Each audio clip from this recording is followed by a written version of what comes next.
जटाटवी गलज्ज जल प्रवाह पावित स्थले गलेस लंब लंबितांबुजंग तुंग मालिकाम डमट डमट डमट डमन्य नाद वड्ड मरवयम चकार चंड तांडवम तनो तुनः शिव शिवम। छंद, अलंकार, लिंग, कारक, भाव सब जैसे मेल खाते हैं। शिव तांडव स्रोतम लिखा किसने था, रचा किसने था? रावण ने भगवान शिव को प्रसन्न करने के लिए सतयुग में।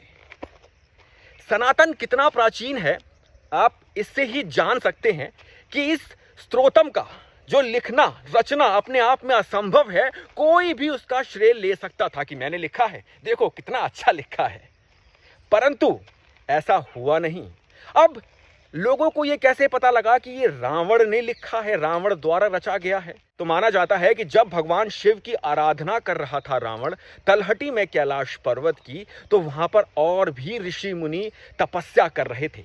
और जब रावण ने इस स्त्रोतम को रचना या फिर बोलूं गाना आरंभ किया, तो वहां पर बैठे ऋषि मुनि की तपस्या भंग हो चुकी थी।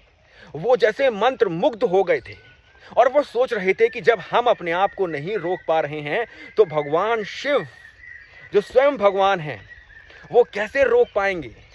वो भी तपस्वी हैं और तपस्वी के सामने इतना अच्छा गायन रच के गा रहा है रावण, देख रहा है सामने जो हो रहा है और संस्कृत में उसके श्लोकों का निर्माण कर रहा है, और ये अपने आप में असंभव था।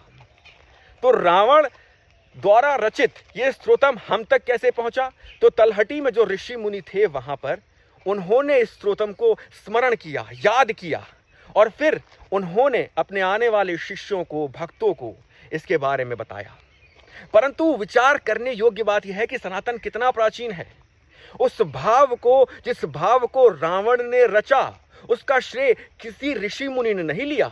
ये नहीं कहा कि ये मैंने रचा है, ये कहा कि ये रावण द्वारा ही रचा गया है और इसका श्रेय रावण को ही जाता है। ये दिखाता है कि रावण स्वयं कितना प्रगाढ़ पंडित था, कितना विद्वान था और सनातन कितना प्राचीन है। तो जो लोग ये बोलते हैं ना कि हमारे ऋषि मुनि या हमारे पूर्वज विद्वान नहीं थे, उनको ये समझना चाहिए कि आप विद्वान नहीं हो, क्योंकि आपने अपने धर्म को भुला दिया है। अन्यथा आप भी ऐसी कोई रचना कर सकते थे जो भगवान शिव को प्रसन्न कर दे।